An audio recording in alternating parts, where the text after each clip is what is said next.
അന്തരിച്ച പ്രശസ്ത എഴുത്തുകാരൻ എം.ടി. വാസുദേവൻ നായരുടെ നാലുകെട്ട് നോവലിനെ ചിത്രങ്ങളാക്കി അവതരിപ്പിച്ചിരിക്കുകയാണ് ഒരു കലാകാരൻ. കേന്ദ്ര സാഹിത്യ അക്കാദമിയിൽ നടക്കുന്ന അക്ഷരോത്സവത്തിന്റെ ഭാഗമായുള്ള പ്രദർശനത്തിലാണ് കലാകാരൻ ഡി. മനോജ് വൈക്കത്തിന്റെ ചിത്രപ്രദർശനം. നോവലിൽ പറയുന്ന സ്ഥലങ്ങളും സന്ദർഭങ്ങളുമാണ് നേരിട്ട് പോയി മനോജ് പകർത്തി ചിത്രങ്ങളാക്കിയത്.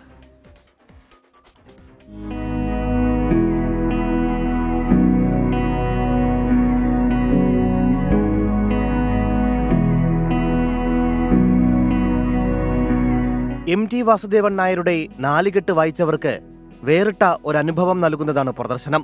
നാലുകെട്ട് നോവലിൽ പറയുന്ന സ്ഥലങ്ങളും സന്ദർഭങ്ങളും കൂടല്ലൂരിലും സമീപ പ്രദേശങ്ങളിൽ നിന്നും മനോജ് വൈക്കം ചിത്രങ്ങളായി പകർത്തി. ചിത്രങ്ങൾക്കായി 2 വർഷത്തിനുള്ളിൽ 18 തവണ കൂടല്ലൂരിൽ പോകേണ്ടി വന്നു.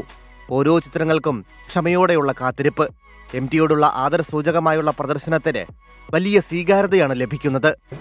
വലിയൊരു അംഗീകാരമാണ് ഈ മേഖലയിൽ നിന്ന് എനിക്ക് നേടാൻ കഴിഞ്ഞത്. ഈ ഡൽഹിയിൽ സാഹിത്യ അക്കാദമിയുടെ ഈ ദേശീയ സാഹിത്യോത്സവത്തിൽ എൻ്റെ നാലുകെട്ട് എം.ഡിക്ക് ആദരവ് എന്ന തരത്തിൽ പ്രദർശിപ്പിക്കാൻ കഴിഞ്ഞത് വലിയ സ്വീകാര്യത കിട്ടി. ഡൽഹിയിലെ സാഹിത്യ ലോകം എന്നെ അക്ഷരാർത്ഥത്തിൽ ഏറ്റുവാങ്ങിയെന്നാണ് ഞാൻ കരുതുന്നത്.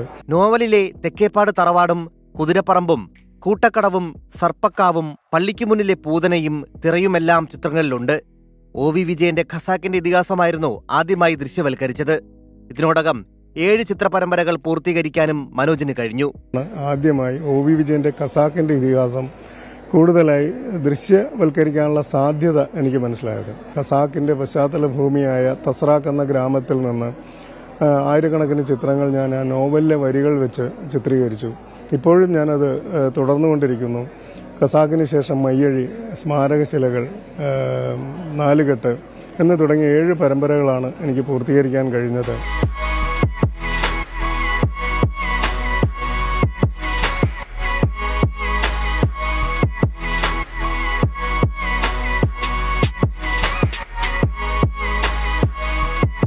ഓരോ രചനയിലെയും എഴുത്തുകാരന്റെ പശ്ചാത്തല ഭൂമികയിലേക്കാണ് മനോജ് ഇറങ്ങിച്ചെല്ലുന്നത്. കേരള ലളിതകലാ അക്കാദമി അവാർഡടക്കം നിരവധി പുരസ്കാരങ്ങളും ഇതിനോടകം തേടിയെത്തി. രാജ്യത്തും പുറത്തുമായി 130ഓളം പ്രദർശനങ്ങളും നടത്തിയിട്ടുണ്ട്. വായനയിലൂടെ മനസ്സിൽ തെളിയുന്ന ചിത്രങ്ങൾ തേടിപ്പോയി അവ പകർത്തിയെടുത്ത് ഇതുപോലെ അവതരിപ്പിക്കുമ്പോൾ കാഴ്ചക്കാരിലുണ്ടാക്കുന്ന അനുഭൂതി അത് വാക്കുകൾക്ക് അതീതമാണ്. ക്യാമറമാൻ ആശിഷ് മട്ടുവിനോടൊപ്പം ആർ. അച്യുതൻ, 24 ഡൽഹി.